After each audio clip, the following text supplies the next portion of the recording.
નમસ્કાર, હું છું ગોપી ગાંગર અને આપ જોઈ રહ્યા છો નિર્ભય ન્યૂઝ. આપણી સાથે રાજુ સખિયા અત્યારે ગોંડલથી જોડાયા છે. ગોંડલમાં હવે એક નવો ટ્વિસ્ટ આવ્યો કહી શકું, કારણ કે દિનેશ પાતર જેમને એડવોકેટ છે, બન્ની ગજેરાના એડવોકેટ છે, તેમને અરેસ્ટ કરવામાં આવ્યા હતા અને ત્યારબાદ તેમનો આરોપ છે કે મને કસ્ટોડિયલ ટોર્ચર કરવામાં આવ્યો છે. જયરાજસિંહના કહેવાથી આ ટોર્ચર કરવામાં આવ્યો છે અને એમની તબિયત બગડી છે. હવે એમને પહેલા ત્યાં દવાખાનામાં દાખલ કરવામાં આવ્યા હતા, ગોંડલ દવાખાનામાં દાખલ કરવામાં આવ્યા અને ત્યારબાદ હવે તેમને રાજકોટ શિફ્ટ કરવામાં આવ્યા છે. તેમની તબિયત થોડી વધારે ખરાબ છે. સાથે પિયુષ રાદડિયાને પણ ગઈકાલે લેટ નાઇટ હોસ્પિટલાઇઝ કરવામાં આવ્યો અને પહેલા જ દિનેશ પાતરે એવો આરોપ લગાવ્યો હતો કે પિયુષ રાદડિયાને પણ કસ્ટોડિયલ ટોર્ચર કરવામાં આવી રહ્યું છે. રાજુભાઈ, શું કહેશો? જે રીતે આ કસ્ટોડિયલ ટોર્ચરની વાત દિનેશભાઈ કરી રહ્યા છે અને એમની તબિયત પણ ખરાબ છે, પિયુષ રાદડિયાને પણ હોસ્પિટલાઇઝ કરવામાં આવ્યા છે.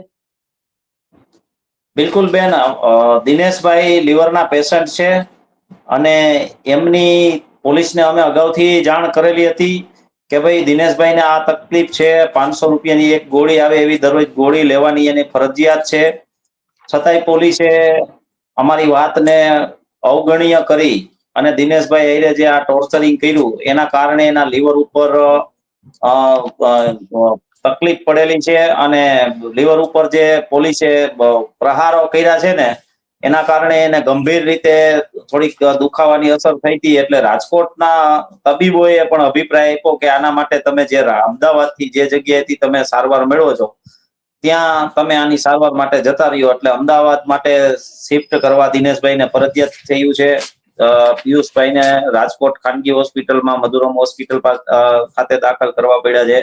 આ બધું આખી ગોઠવણ પોલીસે પૂર્વ આયોજિત એક કાવતરું રચી અને ટોર્ચર કરવાની કામગીરી કરી છે. અગાઉ જે આ રાજકુમાર જાટના પ્રકરણ પહેલા જયરાજસિંહના બંગલે અને ગોંડલ માર્કેટ એન્ડ યાર્ડની અંદર જે આ લોકોને મારકૂટ કરવાનું કામ ઈ લોકો કરતા, ઈ હવે એને કદાચ બંધ કરી દીધું અને પોલીસને આ બાબતનું એને કોન્ટ્રાક્ટ આપી દીધો. અમારા ગોંડલના ડીવાયએસપી ઝાલા અને એસપી જે સ્પેશિયલ આવા કામ માટે રાજકોટ મુકાણા છે અમરેલીથી, અમરેલી શું શું કાંડ કરીને આવ્યા છે ઈ બધાને ખબર છે. એટલે આ એસપી અને ડીવાયએસપી અને એની નીચેના કર્મચારીઓએ આ જાણી જોઈને કૃત્ય કરેલું છે. કેવું કે ભાઈ માનવ અધિકારના ધોરણે શરમસાર કરે એવું એક આ પોલીસનું કૃત્ય છે. આ લોકોએ પોલીસ ને જામીન આપવાની સત્તાના કલમ વાળા ગુના દાખલ 4 પોલીસ સ્ટેશનમાં 4 કર્યા, જેમાં 3 પોલીસ સ્ટેશનના ગુનાની અંદર પિયુષનું એફઆઈઆરમાં કે દિનેશભાઈનું નામ પણ નથી, છતાં પણ એને એરેસ્ટ કરે, 24 કલાક રાખે, એની સાથે ટોર્ચરિંગ કરે, પછી એને જાત જામીન આપી દે. આ લોકો જાત જામીન લેવાની ના પાડે તો પંચોને બોલાવી છોડી મૂકી અને બીજા પોલીસ સ્ટેશનને હવાલે કરી દે. આમ નામદાર કોર્ટની અંદર ન લઈ જાય અને એને પોલીસ સ્ટેશનની અંદર આ લોકોને બિનકાયદેસર અટકાયત કરી રાખેલ છે, જેના કારણે આ પરિસ્થિતિ ઊભી થઈ છે. બીજું એક તમને વાત કરું કે 356(2)(3) મુજબની જે ફરિયાદ છે એ શું પોલીસને લેવાની સત્તા છે? એ તો નામદાર કોર્ટમાં કરવાની હોય. એ તો જેમ આપણે નેગોશિયેબલની ફરિયાદ કરી, પ્રાઇવેટ ફરિયાદ કરવા માટેનું માધ્યમ છે. તો આ પોલીસે પ્રાઇવેટ ફરિયાદ જે પોતાને નથી લેવાની ઈ ફરિયાદ પોતે લઈ દીધી છે અને નામદાર કોર્ટથી ઉપર પોતે જતા રહ્યા છે પોલીસ. બીજું કે આ પોલીસ કર્મચારીઓએ કેવું કૃત્ય કર્યું તમે જુઓ કે એક પોલીસ સ્ટેશનેથી બીજા પોલીસ સ્ટેશને સીધા એને લઈ જવાના. તમે ફરિયાદ ન કરો, નામદાર કોર્ટમાં ન જઈ શકો, તમને કોઈને મળવા ન દે. પછી જે એની ઉપર એફઆઈઆર કરી છે, 4 એફઆઈઆર છે, એમાં 3 એફઆઈઆર ને સંવેદનશીલ રાખી છે, જેથી કરીને કોઈ વ્યક્તિ ઈ ઓનલાઈન ના માધ્યમથી એફઆઈઆર જોઈ અને એની અંદરનું જે કઈ ફરિયાદનું કથન છે એ કથનને ધ્યાનમાં લઈ અને કોઈ નામદાર કોર્ટને અરજી ન કરે કે ભાઈ આ લોકોને બિનકાયદેસર અટકાયત રાખેલા છે. તો એવા બધા આખું કારચો રસી પોલીસ વાળાએ અને આ બધું કર્યું છે. બીજું ખાસ તમને કહી દઉં કે આ લોકોએ પોલીસ વાળાએ આ લોકોને જે ટોર્ચર કર્યા ને એના વિડીયો ઉતારેલા અને એ વિડીયા છે ને એ એમને જયરાજસિંહને મોકલવાના હતા. શું કામ? કે જયરાજસિંહ સાથે એને શરત રાખેલી હતી કે ભાઈ અમે એને આટલા હેરાન કરશું. શું કામ હેરાન કરશું? તો અલ્પેશ કથિરિયા વખતે પિયુષ રાદડિયાએ આખી કાર્યક્રમને મેનેજમેન્ટ કરેલો હતો. બધાને આખા કાર્યક્રમની સમય અને સૂચિની જાણ કરેલી હતી. દિનેશભાઈ એમની સાથે, અલ્પેશભાઈ સાથે અડીખમ ઉભા રહેલા હતા. એટલા માટે આ બેયને હાલના તબક્કે આ બેને ટાર્ગેટ કરવામાં આવ્યા છે. હજી કેટલાને કરવા હોય અને કેટલા એની આંખમાં કણાની ગોળે ફટકતા હોય જયરાજસિંહને, એનો આપણે અંદાજો ન લગાવી શકીએ, પણ આ એક રાજકીય કિનાખોરી છે બેન. અને આવી રાજકીય કિનાખોરી એને કરવાની ફરજ એટલા માટે પડેલી છે કે એને ક્યાંક ને ક્યાંક એવું લાગે છે કે હવે મારી વિરુદ્ધ અવાજ ઉઠેલો છે, મેં અત્યાર સુધી દાદાગીરી અને સામંતશાહીથી શાસન ચલાવ્યું છે, એની સામે મોરચો મંડાશે અને મારી ખુરશી છે એ જાતી રહેશે, એવું એને એવું એક ભય સ્થાન દેખાઈ રહ્યું છે ને. એના ભાગ રૂપે જે લોકો કોઈને પણ મદદ કરે છે, એ દાખલા તરીકે કે આ અલ્પેશભાઈ ની બાબત આવે તો એ ક્યાંથી થઈ? દેવ સાટોડિયાથી થઈ. એ પછી રાજકુમાર જાટ, ત્યારબાદ અમિત ખૂંટ, આ બધી જે ઘટનાઓ તમે જોવો, એની ગંભીરતા જોવો કે આની અંદર પાછળ કારણો કેવા કે દિનેશભાઈ પાતર ગોંડલની અંદર રહે છે, દિનેશભાઈ પાતર એડવોકેટ તરીકે વ્યવસાય કરે છે, એ ક્યાંય નાસી ભાગી નથી જવાના. તો આજ પોલીસે રહીમ મકરાણીને નાસી ભાગી જવા દેવો દીધો અને આ લોકોને પકડી અને એક પોલીસ સ્ટેશન થી બીજા પોલીસ સ્ટેશને લઈ જાય છે, નામદાર કોર્ટમાં લઈ નથી જતા. આખી ઈ લોકો સાથે જે થર્ડ ડિગ્રી અપનાવી છે ને, ઈ એમ સમજો ને કે એને માનવ અધિકારનું ખુલ્લેઆમ હનન કરેલું છે અને આનો જવાબ તો પોલીસને બેન આપવો પડશે. પણ સાથે, કારણ કે દિનેશભાઈની ગઈકાલનો ઇન્ટરવ્યુ હું સાંભળતી હતી, દિનેશભાઈએ કીધું કે તેમને જયરાજસિંહના કહેવાથી ટોર્ચર કરવામાં આવે છે. હવે પોલીસ તો ઇન્ડિવિજ્યુઅલ છે, પોલીસ કઈ રીતે જયરાજસિંહના કહેવાથી ટોર્ચર કરે? બિલકુલ ઇન્ડિવિજ્યુઅલ નથી. તમે અલ્પેશભાઈ કથિરિયા જ્યારે અહીંયા ગોંડલની ધરતી ઉપર આવ્યા હતા ત્યારે પોલીસની ભૂમિકા ઓન વિડીયો રેકોર્ડિંગમાં જોયેલી છે. કોઈ ઇન્ડિવિજ્યુઅલ નથી. પોલીસ અત્યારે જયરાજસિંહને કહેવાથી જ આ બધું કરી રહી છે. આ જ પોલીસ પાછી જયરાજસિંહના કહેવાથી અમિત ગુટનું કામ નથી કરતી એવું કહેવામાં માંગે છે, પણ હકીકત ઈ નથી. હકીકત અહીંની પોલીસ, ગોંડલની પોલીસ જયરાજસિંહના ટાર્ગેટ મુજબ કામ કરે છે અને એને કરવું ફરજ પડે છે. બાકી એની ઓકાત હોય ને, ગોંડલના ડીવાયએસપી ની ઓકાત હોય ને, તો ગોંડલમાં ગાડીઓના કારા કાચ ઉતારીને બતાવે એકવાર.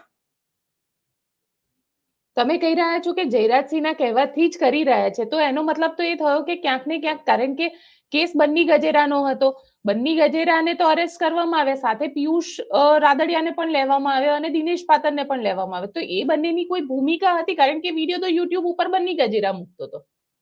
બિલકુલ, મારું કહેવાનું એ જ થાય છે કે દાખલા તરીકે તમે મને એમ કહો, તમે મને પૂછો કે ભાઈ તમારા ગોંડલની અંદર હમણાં 2-4-6 મહિના પહેલા ડીઝલ જે એલડીઓ ડીઝલનું મોટું કૌભાંડ સરકારી નાણાંની ઉચાપતનું થયું, તો એની પાછળ કોણ હતું? તો જયરાજસિંહના ભાઈ હતા, એનો ભત્રીજો હતો. સ્વાભાવિક છે મારે તમને માહિતી આપવાની હોય, તો હું માહિતી આપું એટલે એ મારી વિરુદ્ધ ફરિયાદ કરે અને ફરિયાદ ઉભી રહે. તો એવી જ રીતે કદાચ પિયુષે કોઈ થોડી ઘણી માહિતી આપી હોય કે ભાઈ ફલાણા ભાઈનું નામ આ છે, એના ફાધરનું નામ આ છે, ઈ અહીંયા નોકરી કરે છે, અહીંયા કામ ધંધો આ કરે છે, એવી કદાચ માહિતી આપવાની છે પિયુષના માધ્યમથી. તો આ જે ગુનો છે, હું પહેલેથી તમને કહું છું કે ઈ એની બદનામી થયેલો ગુનો છે. 356 મુજબનો ગુનો નામદાર કોર્ટને સત્તા છે, પોલીસને સત્તા નથી, એવું મારું માનવું છે. અને એવું બીએનએસ ની કલમ જોઈ. અચ્છા, પણ તમે જે રીતે કહી રહ્યા છો, હવે શું આ દિનેશ પાતરે પોતે એમના પરિવાર તરફથી એફઆઈઆર કરવામાં આવશે, કોર્ટની અંદર જવામાં આવશે? બિલકુલ, અમે માનવ અધિકાર પંચને પણ આ ફરિયાદ કરીશું, સેન્ટ્રલ માનવ અધિકાર પંચને પણ ફરિયાદ કરીશું. બીજું કે આ બાબતની ફરિયાદ પિયુષભાઈ એના માધ્યમથી એની સાથે ટોર્ચરિંગ થયું એની કરશે, દિનેશભાઈ એના માધ્યમથી એની સાથે ટોર્ચરિંગ થયું એ પોલીસ વિરુદ્ધની ફરિયાદ ચોક્કસપણે થશે. અને આના માટે જે લોકોના કારણે અલ્પેશ કથિરિયા, વરુણભાઈ પટેલ વગેરેના લોકોના કારણે એની સાથે આ અમાનુષીય વર્તાવ થયો છે, તો એ લોકો સ્વાભાવિકપણે માનવતાના ધોરણે અને એને સમર્થન માટે આવશે. કાયદાકીય લડત 100% કરશે.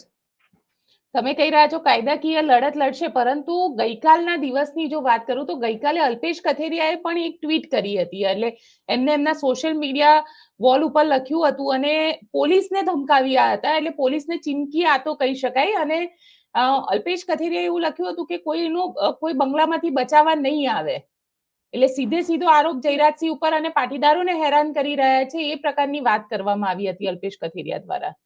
બિલકુલ, કોઈ અલ્પેશભાઈએ ધમકી નથી મારી. અલ્પેશભાઈએ વાસ્તવિકતા કીધી છે, પોલીસને એની મેન્યુઅલ અને એની ભૂમિકા દેખાડી છે, એને એનો અરીસો બતાવ્યો છે કે તમે આ કામ કરશો તો તમને બચાવવા કોઈ નહીં આવે. એ પણ વાસ્તવિક છે કે પોલીસને નોકરી જ્યારે ફિક્સમાં આવે ને તેથી કોઈ રાજનીતિ બચાવવા નથી આવતી. અત્યારે એને એના કહી આગ્રહ થઈને જે કામ કરે છે એનો જવાબ એને આપવો પડશે, એનો સાર ઈ થાય એની વાત. પણ તમને એવું કેમ લાગી રહ્યું છે? કારણ કે દરેક વખતે પોલીસ ઉપર જ આંગળી ચીંધાય છે ગોંડલની અંદર. એટલે ખરેખર પોલીસ માટે કાયદામાં રહેશો તો ફાયદામાં રહેશો કે પછી જયરાજસિંહના કીધામાં રહેશો તો ફાયદામાં રહેશો? બિલકુલ, ગોંડલની અંદર જયરાજસિંહના કૈયાગ્રા રહેશો. આ એક ઈસ્ટ ઇન્ડિયા કંપની હતી ને બેન, ભારત દેશ ઉપર આક્રમણ કરીને ઈસ્ટ ઇન્ડિયા કંપનીએ કેવી રીતે કે ભાઈ કંપની સાથે તમે જોડાયેલા હોય તો તમને વાંધો નથી, નહીતર તમે ફ્રીડમ ફાઈટર ગણાવા. એટલે અમે અત્યારે આઝાદીની લડાઈ ગોંડલમાં લડી છીએ. જે લોકો એની સાથે જોડાયેલા હોય ઈ બધા મધુય માપ.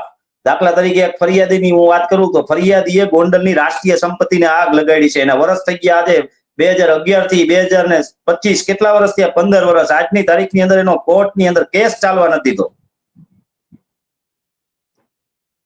એક ફરિયાદીની આ ભૂમિકા છે. બીજા ફરિયાદીની ભૂમિકા ઘણી બધી છે, પણ આ બાબતે અમે તો ત્યાં સુધી જાશું કે અમારા ખર્ચે આ જેટલા ફરિયાદી છે ને એના નાર્કો ટેસ્ટ કરાવો. આની અંદર સીબીઆઈ ની તપાસ કરાવો કે આ કોના હુકમથી અને કોના કહેવાથી આ પોલીસ આ કામ કરી રહી હતી. એટલે તમને એવું લાગે છે કે પોલીસે જાણી જોઈને કોઈને કોઈ રીતે કોકના હાથા બનીને આખી ઘટનાને અંજામ આપી દીધો?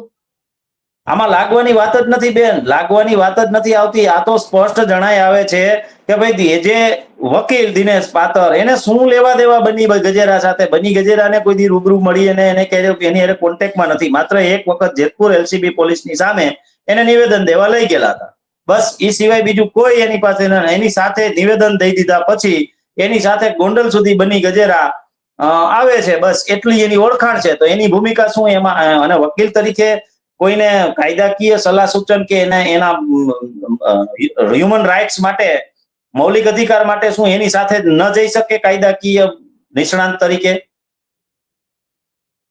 એટલે મને એ સવાલ એટલે માટે પણ થઈ રહ્યો છે કેમ કે અમિત ખૂટનો મામલો આવ્યો, એમાં પણ દિનેશભાઈનું નામ આવ્યું, પછી આ બન્ની ગજેરામાં પણ દિનેશભાઈનું નામ આવ્યું, અને સાથે સાથે કારણ કે લીગલ મદદ કરવી અને એમને આરોપી તરીકે બતાવવા, એ ક્યાંક તમને એવું લાગે છે કે ખરેખર જાણી જોઈને આ બધું કરવામાં આવી રહ્યું છે પોલીસ દ્વારા?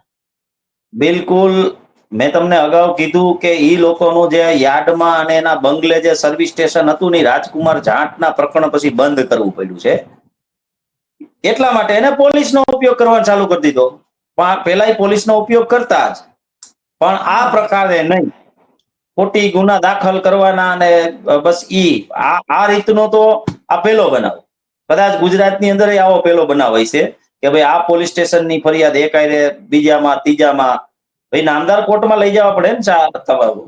તમે ગુના એવા દાખલ કર્યા છે બધાય. તમે હવે ફરિયાદ કરશો, કોર્ટમાં જશો? બિલકુલ, કોર્ટમાં જશું, માનવ અધિકારમાં ફરિયાદ કરશું. જરૂર પડશે તો અમે આની અંદર સીબીઆઈ ની માંગ કરશું અને ફરિયાદીઓના નાર્કો ટેસ્ટ અમારા ખર્ચે કરાવશું. ફરિયાદીઓના કેટલા સાચા છે, કોના કહેવાથી કર્યું છે ને, એ બધું એનો પર્દાફાશ થાય. બિલકુલ રાજુભાઈ, આપ અમારી સાથે જોડાયા તેના માટે આપનો ખૂબ ખૂબ આભાર.